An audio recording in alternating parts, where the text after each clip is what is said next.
A company is considering the proposal of taking up a new project which require an initial investment of rupees 400 lakh on machinery and other asset. ये हो जाएगा outflow. The project is expected to yield the following earning before depreciation and tax. PBDT दे रखा है आपको. The cost of raising the additional capital is 12%. आपको 12% का P factor लेना है. And assets have to be depreciated at 20% on written down value basis. Scrap value at the end of 5th year may be taken as 0. Tax rate 50%. आपको NPV पता करना है और आपको IRR भी पता करनी है. सबसे पहले कैश आउटफ्लो.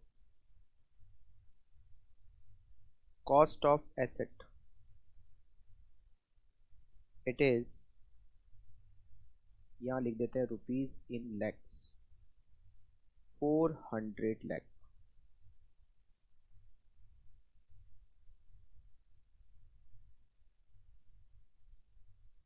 यहीं पे लिख दिया हमने. फिर cash inflow and present value, year first, second, third, fourth, fifth. PBDT first year 160 lakh, 160 lakh, 180 lakh, 180 lakh और 150 लाख. डेप्रीशिएशन WDV मेथड है.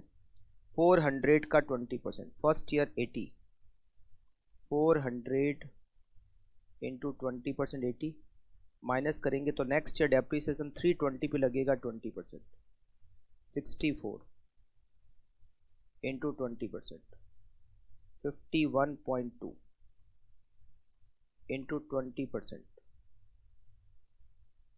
40.96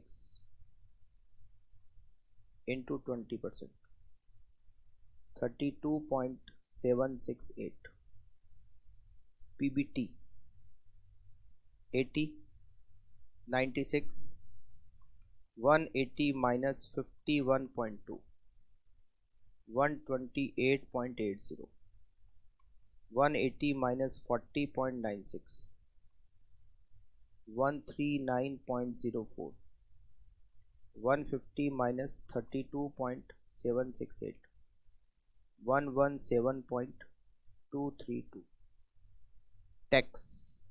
टैक्स की रेट हमें यहाँ दे रखी है 50%, 40, 48, 64.40, 139.04 का 50% टैक्स 69.52, 117.232 डिवाइड का 50%, 58.616. नेट प्रॉफिट 40, 48, 64.40, 69.52 और 58.616. कैश इनफ्लो, इसमें डेप्रीसिएशन वापस ऐड कर देते हैं. 120, 64 plus 48, 112, 51.2 plus 64.4, 115.6, 40.96 plus 69.52, 110.48, 32.768 plus 58.616, 91.384.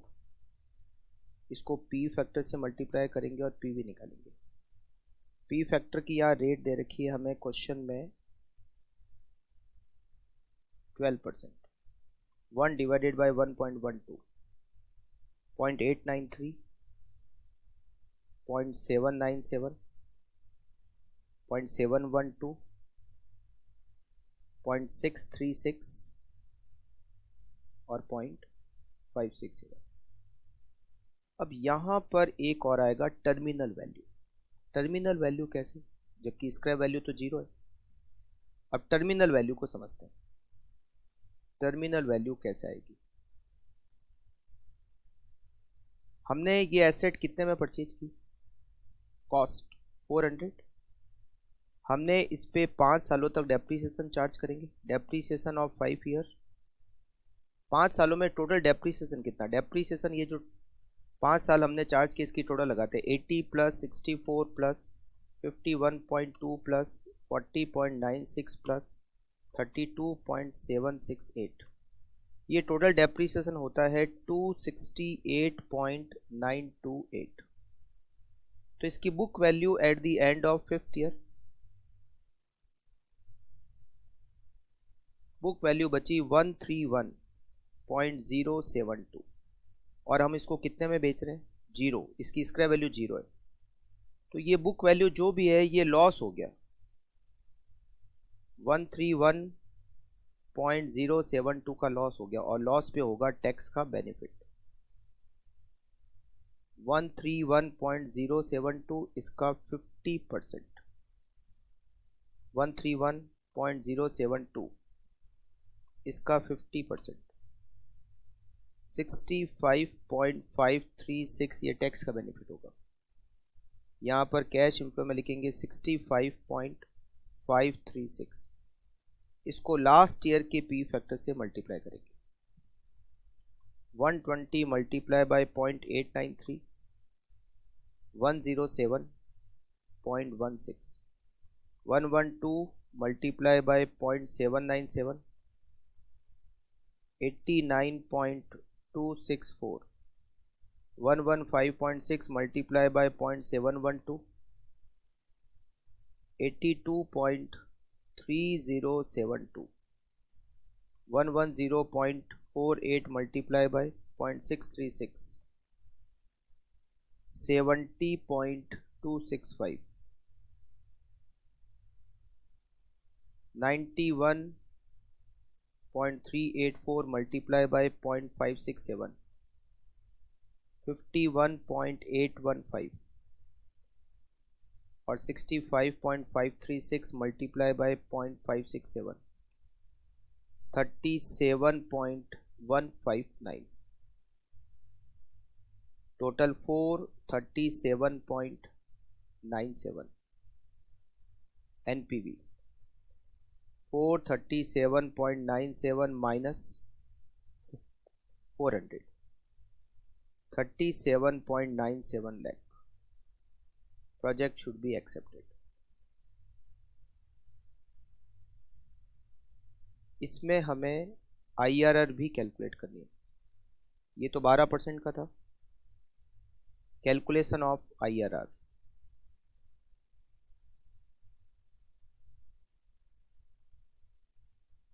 Cash outflow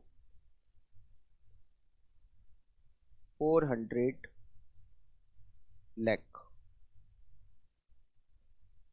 first second third fourth fifth, वो जो टर्मिनल है वो 5th ईयर के इनफ्लो में जोड़ देंगे। 120, 112, 115.6, 110.48, और last year 91.384 plus 65.536, 156.92।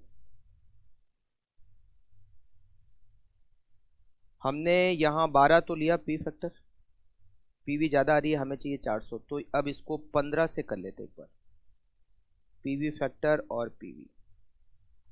1 divided bye 1.15, 0.87, 0.756, 0.658, 0.572, 0.497,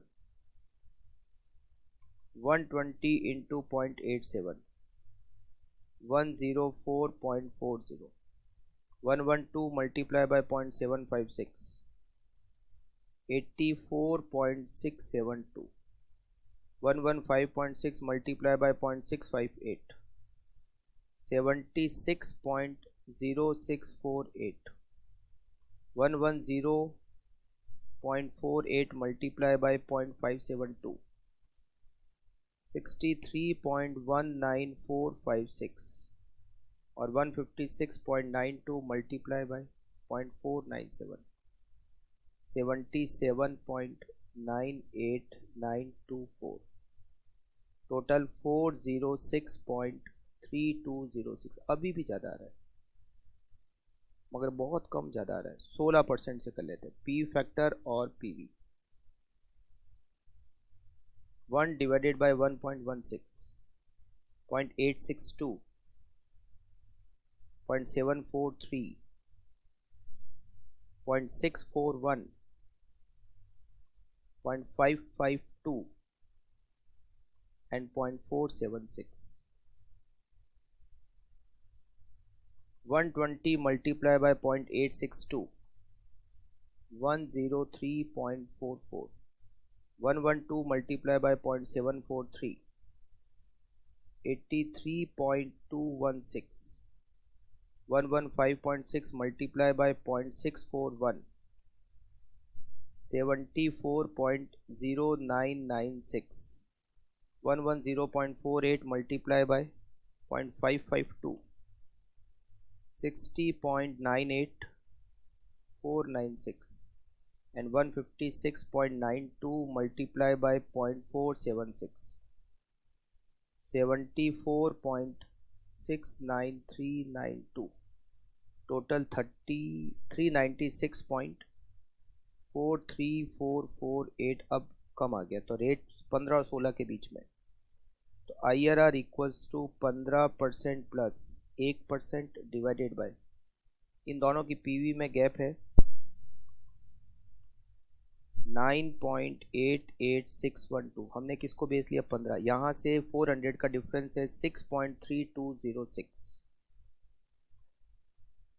1 divided bye 9.88612 multiply by 6.3206, 15.639% is IRR।